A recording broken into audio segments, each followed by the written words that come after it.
வரகி பக்தர்கள் அனைவருக்கும் வணக்கம். இது நம்ம ஆதி வரகி யூடியூப் சேனல். வரகி அன்னையோட அருள் பரிபூர்ணமா எல்லாருக்குமே கிடைக்கணும்னு மனசார பிரார்த்தனை செஞ்சுக்கிட்டு நாம இந்த பதிவை ஆரம்பிக்கலாம். நாளைக்கு ஜனவரி மாசம் 3ஆம் தேதி வெள்ளிக்கிழமை. அது மட்டும் இல்லாம சதுர்த்தி திதியும் நாளைக்கு நமக்கு இருக்கு. இப்படிப்பட்ட அற்புதமான நாள்ல ஒரே ஒரு ஏலக்காய வச்சு செய்ய வேண்டிய சக்தி வாய்ந்த பரிகாரத்தை தான் இப்ப நான் உங்களுக்கு சொல்ல போறேன். இந்த பரிகாரத்தை நாளைய நாள்ல நான் சொல்ற முறைப்படி முழு நம்பிக்கையோட நீங்க செய்யும் போது நிச்சயமா இந்த வருஷம் ஃபுல்லாவே உங்க வீட்டுல பணமழை பொழியும்னே சொல்லலாம். ஐஸ்வர்யம் பெருகும். 16 வகையான செல்வங்களும் உங்க வீடு தேடி வந்துகிட்டே இருக்கும்.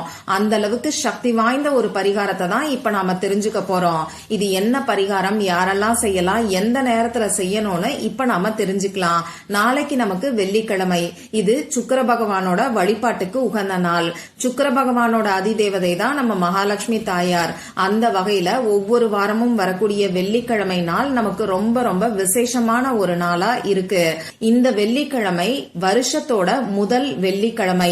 இது கூடுதல் சிறப்புன்னே சொல்லலாம். அடுத்ததா பாத்தீங்கன்னா நாளைய நாள்ல நமக்கு சதுர்த்தி திதி இருக்கு. இந்த சதுர்த்தி திதியும் 2025வது வருஷத்துல வரக்கூடிய முதல் சதுர்த்தி திதி. அந்த வகையில நாளைய நாள்ல செய்யக்கூடிய இந்த எளிமையான பரிகாரம் நிச்சயமா இந்த வருஷம் ஃபுல்லாவே உங்களுக்கு நல்ல ஒரு பணவரவை ஏற்படுத்தி கொடுக்கும். இந்த வீடியோல 2 பரிகாரங்களை நான் உங்களுக்கு சொல்ல போறேன். முதல்ல தீப வழிபாடு. நாளைக்கு வெள்ளிக்கிழமை நாள்ல இப்ப நான் சொல்ல போற தீபத்தை ஏத்தி வச்சு நீங்க வழிபாடு செய்யும் போது நிச்சயமா உங்க வீட்டுல ஐஸ்வர்யம் பெருகும். 16 வகையான செல்வங்களும் உங்க வீடு தேடி வரும். மகாலட்சுமி தாயார் உங்க வீட்டுல நிரந்தரமா வாசம் செய்வாங்க. இந்த தீப வழிபாட நாளைக்கு எந்த நேரத்துல செய்யணும் பாத்தீங்கன்னா சுக்கிரஹோரை நேரத்துல செய்யறது நல்லது. நாளைக்கு காலையில 6 மணில இருந்து 7 மணிக்குள்ள, நைட்டு 8 மணில இருந்து 9 மணிக்குள்ள சுக்கிரஹோரை நேரம் இருக்கு. இந்த 2 டைம்ல ஏதாவது ஒரு டைம்ல இந்த தீபத்தை ஏத்தி வச்சு வழிபாடு செய்யுங்க. இந்த 2 டைமும் உங்களுக்கு கம்ஃபர்டபுளா இல்லைன்னா பரவாயில்ல. நாளைக்கு சாயங்காலம் 6 மணில இருந்து 9 மணிக்குள்ள இருக்கக்கூடிய இடைப்பட்ட நேரத்துல எப்ப வேணாலும் இந்த தீபத்தை நீங்க ஏத்தி வைங்க. இப்போ இந்த தீபத்தை ஏத்தி வைக்கிறதுக்கு நமக்கு தேவையான பொருட்கள் என்னன்னு பாத்தீங்கன்னா பூஜைக்காக பயன்படுத்தக்கூடிய ஏதாவது ஒரு தட்டை எடுத்துக்கோங்க. அடுத்ததா ஒரு கைப்பிடி அளவுக்கு பச்சரிசி எடுத்துக்கோங்க. விளக்கேத்தி வைக்கிறதுக்கு ஒரு அகல் விளக்கையும் அதுல ஊத்துறதுக்கு நல்லெண்ணெய் அப்படி இல்லைன்னா நெய்யையும் எடுத்துக்கோங்க. பஞ்சத்திரி எடுத்துக்கோங்க. எப்பயும் போல மஞ்சள் குங்குமம் நமக்கு தேவைப்படும். இந்த தீப வழிபாட சுத்தமா இருக்கிறவங்க மட்டும்தான் செய்யணும். சரி, நாளைக்கு இப்ப நான் சொன்ன குறிப்பிட்ட நேரத்துல உங்க பூஜை அறையில நீங்க எப்பயும் ஏத்தி வைக்கக்கூடிய விளக்கை ஏத்தி வச்சுக்கோங்க. அதே மாதிரி பூஜைக்காக பயன்படுத்தக்கூடிய ஏதாவது ஒரு தட்டை எடுத்து அதுக்கு மஞ்சள் குங்குமம் போட்டு வச்சுட்டு இந்த தட்டுல ஒரு கைப்பிடி அளவுக்கு பச்சரிசிய கொட்டி வச்சுக்கோங்க. இந்த பச்சரிசியில இப்ப நான் ஸ்கிரீன்ல கொடுத்திருக்கக்கூடிய மகாலட்சுமி தாயாரோட எனர்ஜியை நமக்கு அட்ராக்ட் பண்ணி கொடுக்கக்கூடிய சிம்பலை உங்க வலது கை ஆள்காட்டி விரலால நீங்க வரைஞ்சுக்கோங்க. அப்படி இல்லைன்னா ஏதாவது ஒரு பூவோட காம்பு, ஊதுபத்தியோட குச்சி, தீக்குச்சி இத கூட பயன்படுத்தி அரிசியில இந்த சிம்பலை நீங்க வரைஞ்சுக்கோங்க. இங்க எந்த பேப்பரும் நாம யூஸ் பண்ண போறது கிடையாது. எந்த பேனாவையும் நாம பயன்படுத்த போறது கிடையாது. நீங்க அரிசி வச்சிருக்கீங்க, அதாவது பூஜை அறையில ஒரு தட்டுல அரிசி கொட்டி வச்சிருக்கீங்க. இதுதான் உங்களுக்கு பேப்பர். உங்க கை விரல், ஆள்காட்டி விரல் அப்படி இல்லைன்னா ஊதுபத்தி குச்சி, பூவோட காம்பு இத நீங்க பேனாவா பயன்படுத்தி இப்ப நான் ஸ்கிரீன்ல கொடுத்திருக்கக்கூடிய சிம்பலை அந்த அரிசியில வரைஞ்சுக்கோங்க. இந்த சிம்பல் வரைஞ்சதுக்கு அப்புறமா இதுக்கு மேல அகல் விளக்க வச்சு மஞ்சள் குங்குமம் வச்சு அதுல நல்லெண்ணெய்யோ நெய்யோ ஊற்றி பஞ்சத்திரி போட்டு தீபத்தை ஏத்தி வச்சுக்கோங்க. முடிஞ்ச அளவுக்கு நெய் விளக்கா ஏத்தி வைக்கிறது நல்லது. முடியாதவங்க நல்லெண்ணெய் மட்டுமே ஊத்தி தீபத்தை ஏத்தி வச்சுக்கோங்க. இப்ப இந்த தீபம் கிழக்கு அப்படி இல்லைன்னா வடக்கு பார்த்த மாதிரி எரியற மாதிரி பாத்துக்கோங்க. இந்த தீபத்தை ஏத்தி வச்சதுக்கு அப்புறமா இந்த தீப சுடர பார்த்து மனசுருகி பிரார்த்தனை செஞ்சுக்கோங்க. இந்த 2025வது வருஷம் உங்களுக்கு நல்ல ஒரு பணவரவை ஏற்படுத்தி கொடுக்கணும். உங்க வீட்டுல தன தானியங்கள் நிறைஞ்சு இருக்கணும், ஐஸ்வர்யம் பெருகணும்னு சொல்லி பிரார்த்தனை செஞ்சுக்கோங்க. இந்த தீபம் 1 மணி நேரம் எரிஞ்சா போதுமானது. இது தானா குளிர்றதுக்கு முன்னாடி, அதாவது அந்த விளக்குல இருக்கக்கூடிய எண்ணெய் தீந்து போய் திரி எரியறதுக்கு முன்னாடி இந்த விளக்க நீங்களே குளிர வச்சிருங்க. இந்த தீபம் எரிஞ்சு முடிச்சதுக்கு அப்புறமா இந்த அரிசி அப்படியே இருக்கட்டும். மறுநாள், அதாவது சனிக்கிழமை அன்னைக்கு காலையில இந்த அரிசியை எடுத்து காக்கை குருவிகளுக்கு உணவா வச்சிருங்க. இவ்வளவுதான் இந்த தீப வழிபாடு. சுத்தமா இருக்கிறவங்க நாளைய நாள்ல தவறாம இந்த தீப வழிபாட செஞ்சு பாருங்க. நிச்சயமா உங்க வீட்ல ஐஸ்வர்யம் பெருகும். சரி, அடுத்ததா நாளைய நாள்ல செய்ய வேண்டிய ஏலக்காய் பரிகாரத்தை நான் உங்களுக்கு சொல்றேன். இந்த பரிகாரத்தை பொறுத்தளவுக்கு யார் வேணாலும் செய்யலாம். அதாவது பூஜை இல்லாத, வழிபாடு இல்லாத பரிகாரம். ஆண்கள் பெண்கள் யார் வேணாலும் செய்யலாம். பிறப்பு தீட்டு இறப்பு தீட்டு இருந்தாலும் செய்யலாம். பெண்களுக்கு பீரியட்ஸ் டைமா இருந்தாலும் இந்த பரிகாரத்தை செய்யலாம்.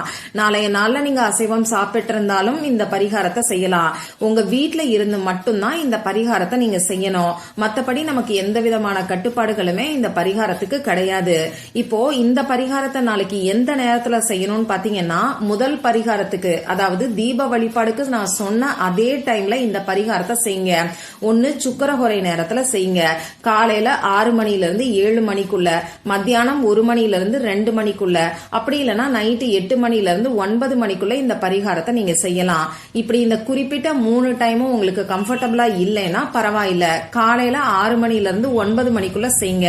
நாளைக்கு சாயங்காலம் 5 மணிக்கு மேல நைட்டு 12 மணிக்குள்ள இருக்கக்கூடிய இடைப்பட்ட நேரத்திலையும் இந்த பரிகாரத்தை நீங்க செய்யலாம்.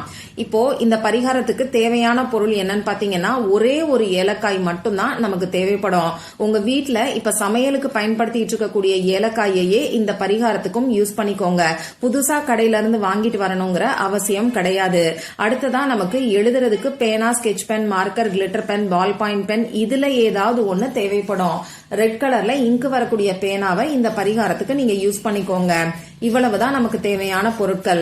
இந்த பரிகாரத்தை யாரெல்லாம் செய்யலாம்னு கேட்டீங்கன்னா, பணம் சம்பந்தப்பட்ட பிரச்சனைகள் இருக்கிறவங்க எல்லாருமே செய்யலாம். பணவரவு அதிகரிக்கிறதுக்காகவும் செய்யலாம், கடன் பிரச்சனை தீர்றதுக்காகவும் செய்யலாம், கொடுத்த பணம் திரும்பி வர்றதுக்காகவும் செய்யலாம், வீட்டுல இருக்கக்கூடிய வறுமை நிலை மாறுறதுக்கு, வீண் வரைய செலவுகள் குறையறதுக்காகவும் செய்யலாம்.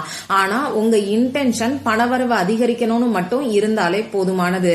எதிர்மறையான எண்ணங்கள் எதையும் உங்க மனசுக்குள்ள வச்சுக்காம இந்த பரிகாரத்தை நீங்க செய்யுங்க. இப்ப நான் சொன்ன குறிப்பிட்ட நேரத்துல முகம் கை கால கழுவிட்டு வந்து அமைதியான ஒரு இடத்துல உட்கார்ந்துக்கோங்க. முதல்ல விநாயகர் கிட்டையும் உங்க குலதெய்வத்துக்கிட்டையும் உங்களுக்கு பணவரவு அதிகரிக்கணும்னு சொல்லி பிரார்த்தனை செஞ்சுக்கோங்க. இப்போ நீங்க எடுத்து வச்சிருக்கக்கூடிய ஏலக்காயில இப்ப நான் ஸ்கிரீன்ல கொடுத்திருக்கக்கூடிய நம்பரை, அதாவது விநாயகருக்குரிய நம்பரை எழுதிக்கோங்க. இந்த நம்பரை பத்தி பல பதிவுகள்ல நான் உங்களுக்கு சொல்லியிருக்கேன். இது விநாயகரோட எனர்ஜியை நமக்கு அட்ராக்ட் பண்ணி கொடுக்கும். அந்த நம்பர் இப்போ உங்களுக்கு ஸ்கிரீன்ல தெரியும், நானும் சொல்லி காமிக்கிறேன். 46429. இன்னொரு முறை சொல்லி காமிக்கிறேன். 464229. இதுதான் அந்த நம்பர். இந்த நம்பர்ல சின்ன சின்னதா ஏலக்காயில நீங்க எழுதிக்கோங்க.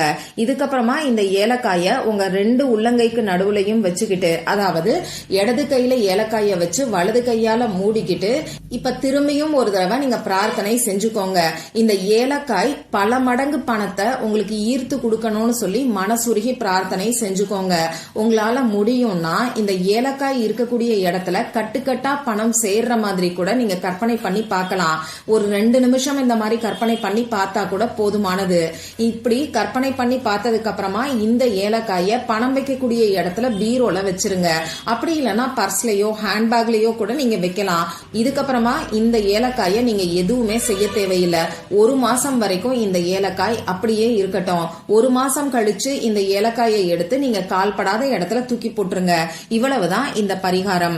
நாளைக்கு வரக்கூடிய வருஷத்தோட முதல் வெள்ளிக்கிழமை நாள்ல முழு நம்பிக்கையோட செய்யக்கூடிய இந்த பரிகாரம் நிச்சயமா இந்த வருஷம் ஃபுல்லாவே நல்ல ஒரு பணவரவை உங்களுக்கு ஏற்படுத்தி கொடுக்கும்.